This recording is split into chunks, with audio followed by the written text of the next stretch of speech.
Hello team! Thank you so much for watching this video ahead of time so that we are prepared, we are ready for what is coming this weekend. This weekend we are wrapping up the story of Jesus's resurrection to the kids. We're going to be doing some really fun activities as you can see here. And so I'm just going to quickly go over the curriculum guide with you.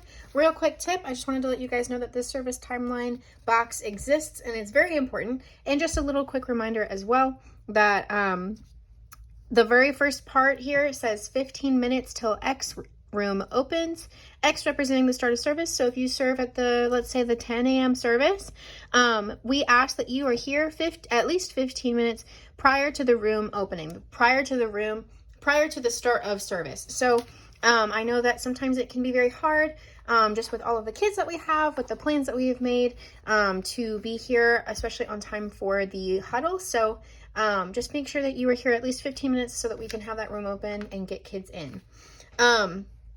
So real quick, we always start with the play activity here in the Boardwalk. For this weekend, we're going to be going over the floor puzzles. It's really cute, very sweet. You're just going to play with it on the floor or on the tables. And then also we have this quick little slip here that tells you the name of the activity, the week that it's on, some instructions including how many children will be using it, and then also the age group. So 3 to 5 years old will be the Boardwalk. I just want to let you guys know that that slip is going to be present on these activities so that you know which is which. Also, the title on here will copy what is on the lesson guide. There you go. So the next step is large group. We already know that we watched the video curriculum. We know how to manage the classroom as we're watching that video. Just make sure that we're not turning the lights off. We're always keeping the lights on so that we can always ensure that kids are being safe. All right. Moving forward, we have the create. So on the create activity, we're going to be doing this really neat activity. As you can see, we have a clear plastic cup. We have a coffee filter that's been colored on with red and orange marker.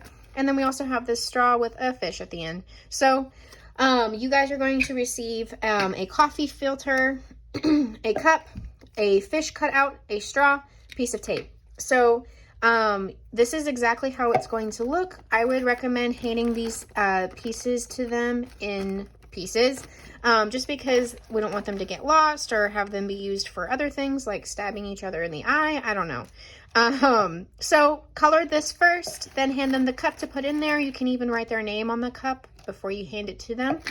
Get them to color their fish. Tape the fish to the end of the straw. This is a bendy straw, so you can even make it look cool. And then they're going to pretend that they're cooking the fish over the fire with Jesus.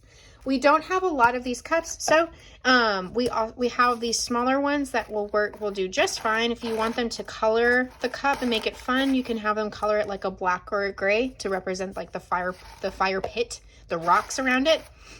But this is supposed to represent a fire. So moving forward, we have our think activity.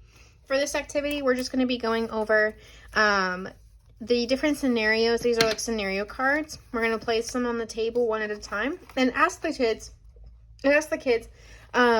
is Jesus with you while you're eating dinner? Is Jesus with you while you're picking out your outfit? Is Jesus with you while you're sleeping? So you continue with that, and then you just end, after each one, you're going to ask them to repeat the memory verse together, which is I'm with you always, Matthew 28:20, and then you can just wrap it up. So here on the closer, please be sure to be doing this. We have a Bible in every classroom, so you open the Bible, read Matthew 28:20 to them, and then review what they have learned for that day. So it tells you exactly what to say, exactly what to do. And then please pray over your children before you let them go and play again before pickup. This prayer, you can allow them to actually pray over the group for you. I've had a couple of students in the break do this as well, which is really awesome. So just make sure that we are praying over our kids. We're closing out the activity with them. We're giving them some sort of resolution and conclusion. All right, guys. Well, that concludes this lesson plan. If you guys have any questions at all, please be sure to reach out to Pastor Dara or I, and we can answer those questions for you so you feel prepared and ready for this weekend. Well, I hope you guys have a great week until then, and I cannot wait to see you guys this coming weekend. All right, guys. Bye.